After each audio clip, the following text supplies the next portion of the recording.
Bangla Bangla news 21 চেতনায় সত্য প্রকাশে অঙ্গীকারবদ্ধ।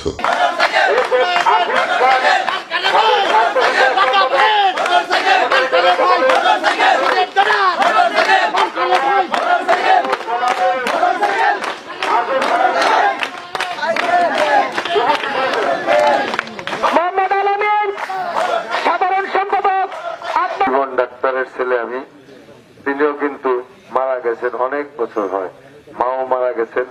বড় যদি আপনাদের প্রার্থী হই, আপনাদের সাহসেই কিন্তু আমি দাঁড়াইছি। আমার একটা সাহস, জনগণ সাধারণ মানুষ আমাকে ভালোবাসবে, আমার পক্ষে থাকবে, এইটা একটা সাহস।